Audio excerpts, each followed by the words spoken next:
मैं सतत नमन करता हूँ। और अंतर्राष्ट्रीय सेवा संगठन के विषय में जो कुछ कार्य होते हैं उन्हें हम मार्गदर्शन भी देना चाहते हैं। जैसे कि मानव सेवा सुरक्षा संगठन मानव अधिकार आज रहते रहते या हमारे जो बुजुर्ग हैं पहले से पुराने उन्होंने वो उन लोगों के माध्यम से आज हमें कितना अधिकार मिल चुका है ये हम सबको पता है।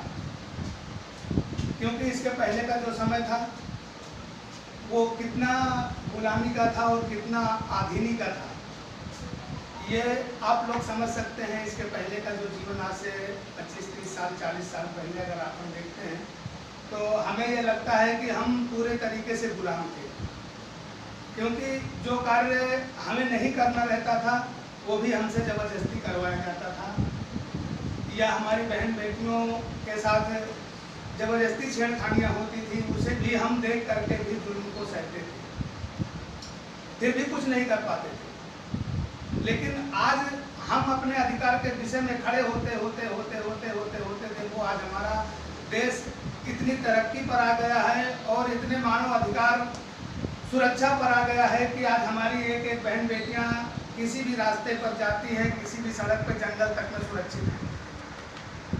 ये हमारे मानव अधिकार सुरक्षा संगठन का कार्य है जो कि यहाँ तक लेकर के आया है, क्योंकि हमारा यही अधिकार डॉक्टर अम्बेडकर जी ने बना करके दिया है संविधान, जिस संविधान के तहत हम लोग चुनाव या कुर्सी सीट या अपना कोर्ट कचहरी जो बना हुआ है ये सब हमारी सुरक्षा के लिए बना हुआ है।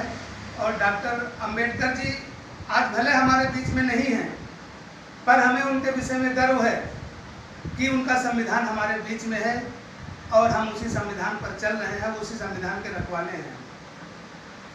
तो हमारा जो संविधान है उसी को और सुरक्षित करने के लिए कि अभी भी जो थोड़ा बड़ा दुराचार हो रहा है वो भी ना हो, इसके लिए हम लोग तत्पर संगठन बना करके और अपने कार्य को आगे को बढ़ाते रहें, अच्छे से करते रहें। मानव अधिकार के अंदर जो सभी चीज़ आ जाता है, यदि हमारे खिलाफ है, हमारे अधिकार के खिलाफ है तो वो मानव के अधिकार के खिलाफ है। अगर वो हमारे अधिकार से खिलाफ है तो उस पर हम लोग एक साथ खड़े होकर के पूरी सतर्कता के साथ में, पूरी निर्भयता के साथ में कार्य कर सकते हैं। इसमें हमें किसी से डरने की ज़रूरत नहीं है। हमें गलत काम करना नहीं है, गलत करने नहीं देना है, तो हमें डर काहे का भाई, काहे का डर? जब हमें गलत नहीं करना है तो हमें किसी प्रकार का भय नहीं होना चाहिए। वो टीआई हो या कलेक्टर हो या मंत्री हो या प्रधानमंत्री हो, हमको इससे कोई ताल्लुक नहीं होना चाहिए हमारा, क्योंकि हम गलत प्रधानमंत्री कर रहा है तो उसको भी अंकुश लगा सकते हैं। ये हमारा संगठन कर सकता है, ये अधिकार है हमारे संगठन। तो इसी संगठन को ठीक से मजबूत बनाए रखने के लिए हम सभी लोग एक साथ एकजुट होकर के कार्य करेंगे और अपने मानव अधिकार सुरक्षा संगठन को और मजबूत बनाएंगे। ये हम आप लोगों के बीच में वादा करते हैं। हम राधेश्याम पाल और राधेश्याम दास भी हैं, इस जगत के दास हैं, हम तो सेवक हैं, है ना। राधेश्याम पाल जिला अध्यक्ष का पद मिला हुआ है, तो इसमें हम प्रेशर भी कर सकते हैं आप सबको सुरक्षा सेवा संगठन का सेवा करने के लिए। यदि आपके पास में पद है, नहीं पद है तो भी हम प्रेरित कर सकते हैं पद के लिए या सेवा के लिए। ना पद होते हुए भी हम उसे सेवा के लिए प्रेरित कर सकते हैं। जय हिंद, जय भारत।